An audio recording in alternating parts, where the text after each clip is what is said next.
Hello, viewers. I'm Tiffany.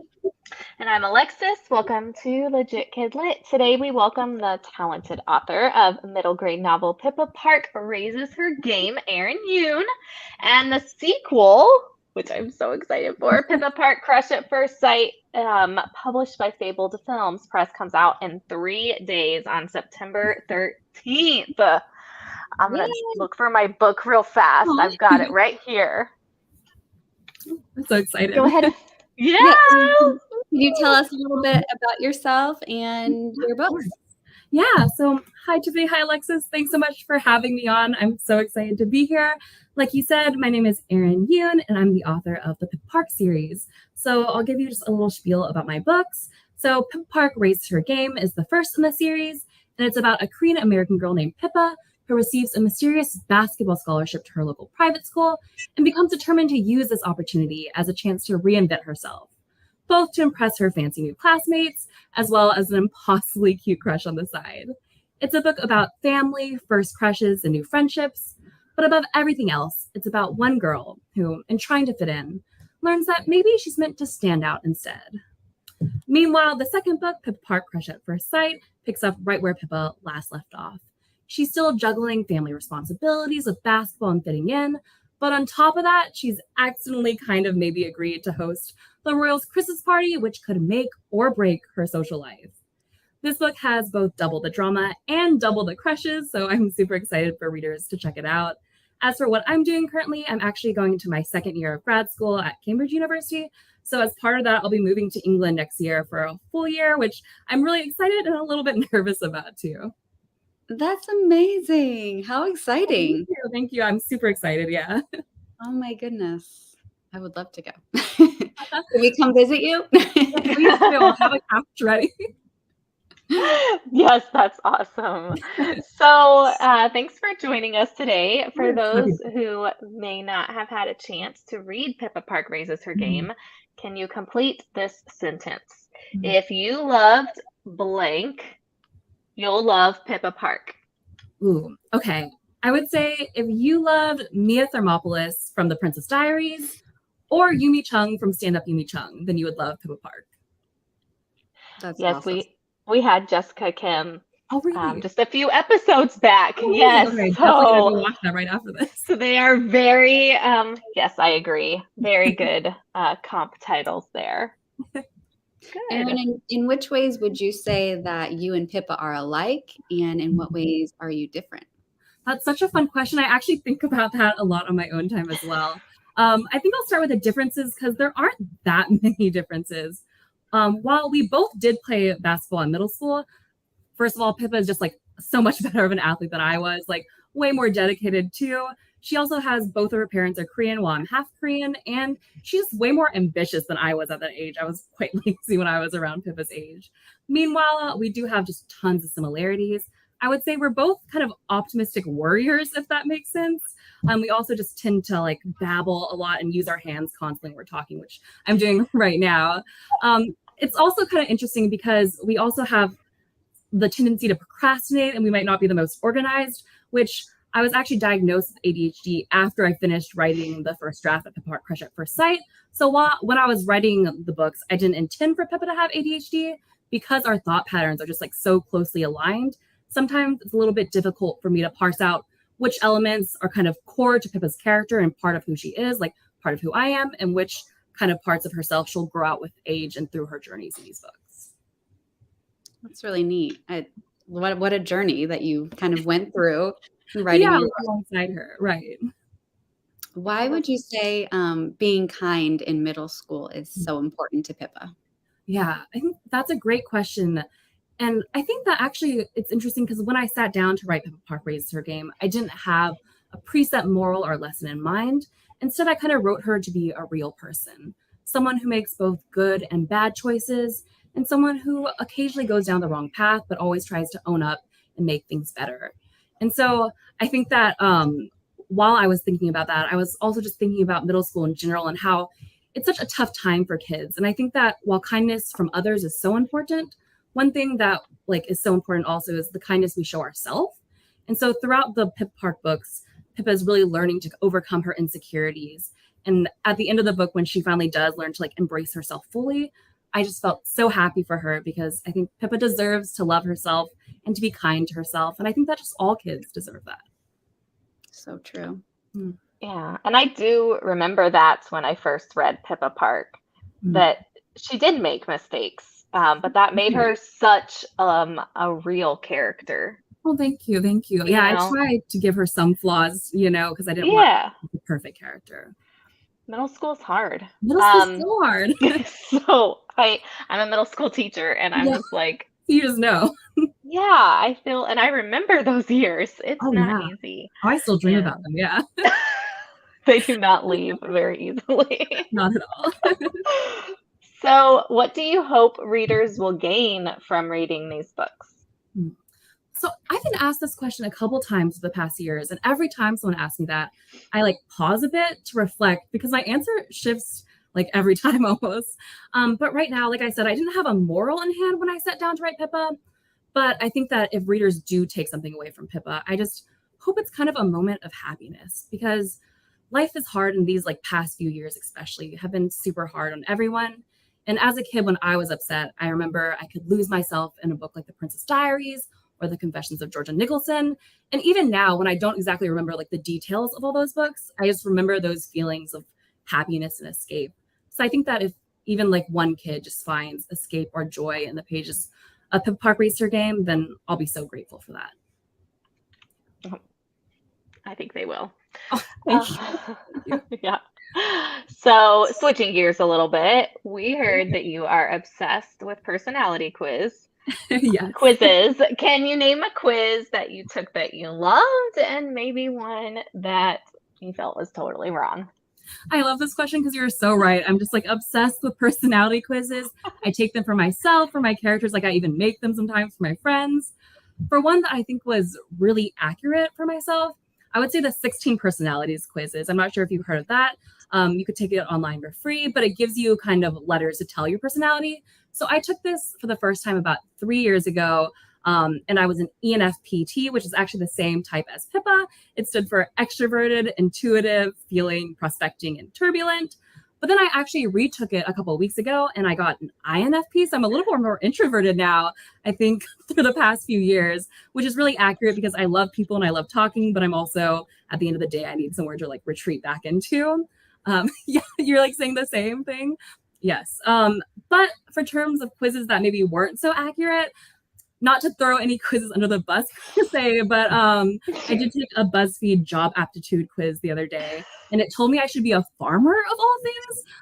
And just for anyone who knows me knows how ridiculous that is because I'm such a night owl. Like I'll go to sleep at 4 a.m. So when I got that result, I could just like imagine myself like chucking pillows out the window at like roosters, at 5 a.m. and be like, I need 10 more minutes. So just like not a great job for me, but also had fun taking that one. Farmers. How did you get like, can you even like go back in your mind and think like, did I answer like I like outdoors? Or like, well, that's the thing because I think the outdoors is wonderful. It's lovely, but I'm so afraid of bugs. I'm so squeamish, so it's not even like that would be a good fit either. Maybe I like to eat food, and they're like, okay, farmer, That's funny. Sometimes BuzzFeed's on it, and sometimes maybe they're not. Right? Sometimes we'll be like, choose an image, and it's like the most accurate quiz in your life. Yes. Yeah. So something funny, a funny aside. I am an INFP. Oh, you're an INFP. Oh, so we're just like kindred spirits. Okay. We are. We're the mediators who keep everyone level and happy. I'm so happy to meet a fellow INFP because we're pretty rare in the wild to see. I know, and I think I took it too when I was in college and got an E, an extrovert, and then I was like, and then now I'm. I wonder if people just get slightly more introverted over time. Then I wonder if that's like a pattern you'd see. Maybe so. We're happy with our own life. Less people please, like less not that I'm less people pleasing, but yeah, less need people to be out. Right. Yes. Yeah. Oh, that's so funny. I love that. So we wanted to point out that there are some amazing book guides activities, even an escape room activity on your website. So all you readers out there, make sure you check out all of the fun at pippapark.com. And then if you click on the resources tab, that's where all that is. But we're going to be doing a writing activity in a little bit, and that's where you'll find that writing activity as well. So if you're following along, pippapark.com, click on resources, and you'll see where we're at in a moment. But Erin, can you tell us a little bit about how and why you decided to come up with an escape room activity? Yeah. So first, just let me say thank you for the shout out for all those Pippa resources, because I'm just so lucky and happy that Pippa has all those supporting materials. And I just want to give a thank you for everyone who's had a hand in developing those. As for the escape room, the marketing team at Fable Films actually was the one to develop and put that together. And I was just so happy to have that exist. And the reason they came up with it was because they knew how popular those breakout education kits are with schools and libraries. And they wanted kids to have just a really fun way to come together after reading the book alone, that they could talk and interact with their friends while playing this game. And I was just beyond excited, because anyone who knows me personally knows that I'm obsessed with scavenger hunts and games and playing things. And so I actually was able to test out the Escape the Room kit. I think that was one of the highlights of the decade, to be able to test out an escape room for my own book, So I was thrilled with that. That's so cool. I don't know of any other books that have that. Do you, Alexis? Yeah. No, but I know escape rooms are amazing, huge in classrooms. Them. Yes. So it's so fun.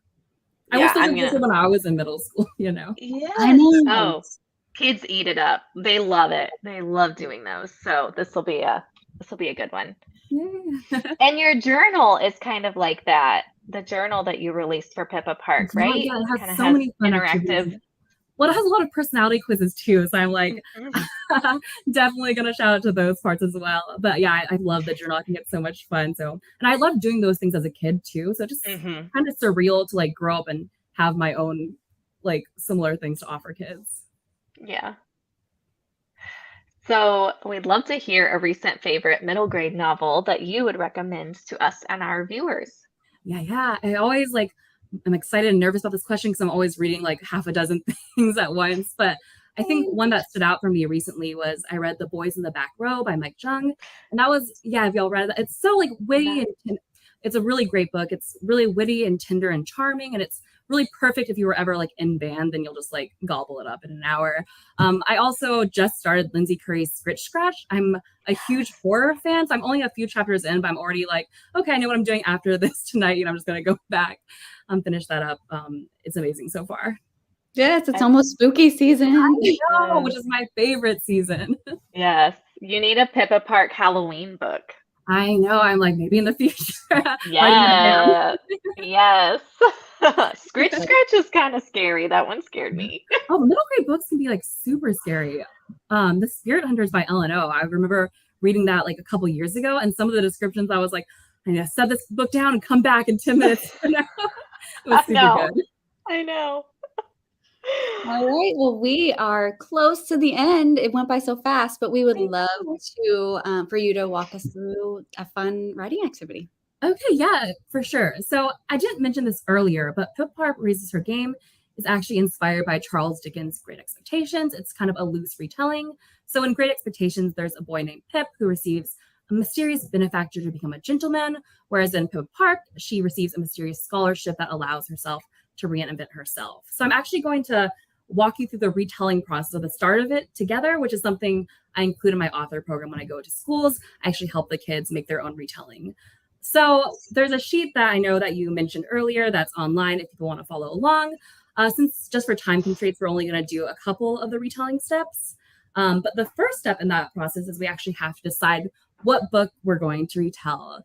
So there's a lot of rules about what books you're eligible to retell, but since we're just doing this for fun and we're not trying to sell our book or anything, I would like Tiffany and Alexis to come up with maybe one book together that we can retell. So if y'all don't have a book in mind, maybe we can go with Charlie and the Chocolate Factory, something that people know, but if you do have one in mind, let me know. We can go from there.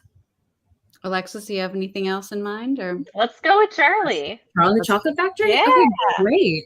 So I hope that everyone in the audience might have either watched or read Charlie and the Chocolate Factory, but for those of you who maybe haven't heard about it, it's about a boy named Charlie who is one of 5 kids to receive a golden ticket to Willy Wonka's mysterious chocolate factory, and then kind of chaos ensues from there. So we're going to be retelling this book together today. And so then for my second step, after I decide what book I'm going to retell, I really like to invest in character development. That's my favorite part of writing. And so as part of this process, I want Tiffany, will you pick a character, any character from Charlie and the Chocolate Factory? And that's going to be our new main character for this retelling. And it doesn't have to be the main character. So it doesn't have to be Charlie in any way. It could be maybe Willy Wonka. You want to tell his story. It could be one of the other kids, like Violet, like what's life after you turn into a blueberry like. Maybe it's just like a random parent who like didn't get in at all but has been watching secretly this whole time. We didn't know about their presence. Like it can be as creative as you want. So Tiffany, will you pick us a new character? Go with Violet. That's Violet. The one that's into the blueberry. Yeah, Alexa's excited about that. Okay, I love that. That's who I wanted. Oh, amazing. Okay, y'all have like partnership, like, you know, like you've been doing this so long, you're already each other's head. We are. Okay, so great. So then after we have our new main character of the book, what I like to do is kind of brainstorm just everything that I like about the character, that I dislike, like their wants, what their favorite breakfast cereal is, just anything that helps me get closer to this character. And as part of that process, I also like to write maybe 2 to 3 things I love about the character that I like that's going to stay with the character and is part of the reason why I chose them. And then I like to think about which things to change to make it more original. So Alexis, I'm going to come to you with a question in a little bit, but Tiffany, since you picked the character, I'm going to ask you for 2 things that you loved about Violet, like that you really want to stay in the retelling. So she's the one that loved gum, right? Like that was the... Yes. Yeah. Maybe okay. Gum.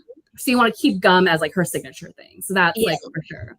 Okay. Yes. And then one other thing that you're going to like lock into place. I'm trying to remember exactly what there was about her. Yeah, she was like very, I think like stubborn. She does not listen to people, right? It's like Willy Wonka was like, don't do that, which a lot of the children were. She was also very, I think, ambitious. She was kind of more of like the what's it called? I'm going to do it my way, or like the highway kind of character. So ambitious sounds nicer. Yeah, okay. Yeah, ambitious. And she's like, her signature thing is like, we know she's always going to be chewing gum. Okay, so those 2 things we have locked in place. Like those are her core character elements. And then now is one of my favorite parts about when it comes to like creating a character for retelling is finding like how I'm going to change those things. So Alexis, I'm going to bring this question to you, and you're going to choose 2 things that you want to change about this character. But the only caveat is that you cannot change what Tiffany has already selected. So you can't be like, oh, she actually doesn't like gum, because that's already part of her like core character. She's very ambitious, and you know that she's always going to have a pack of gum on her. But besides that, what are 2 things you would change about her character? Okay, I think that she was very rich.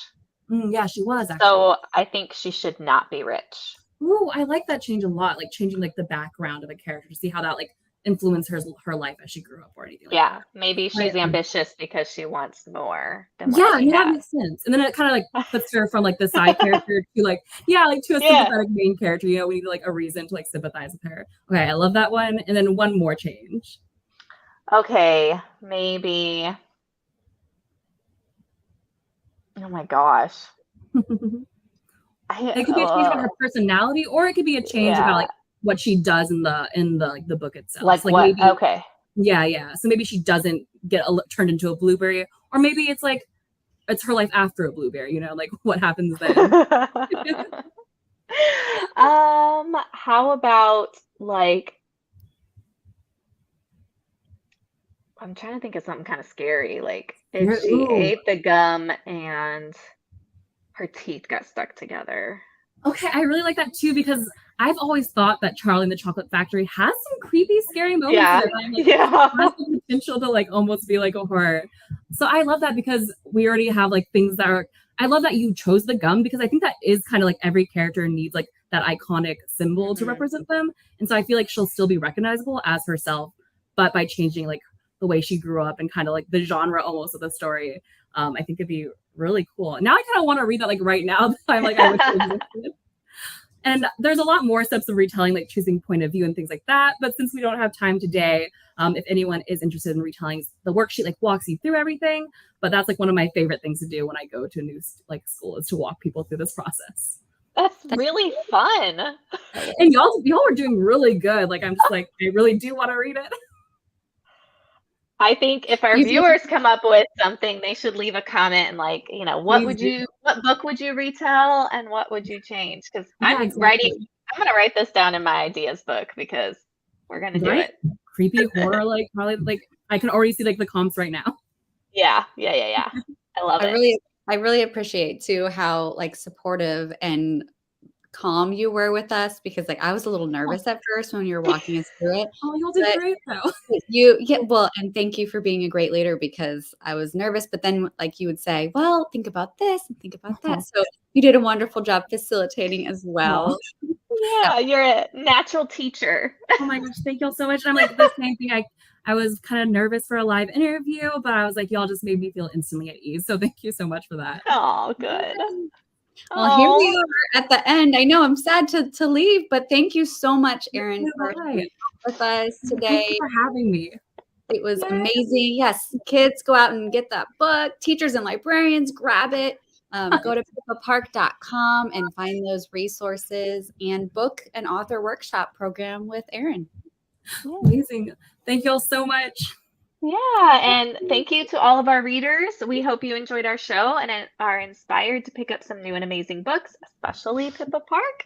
And we'll be back next week with a new author or special guest and plenty of fun. I'm Alexis. And I'm Tiffany, and we're signing out. See Thank ya. you. Bye, everyone.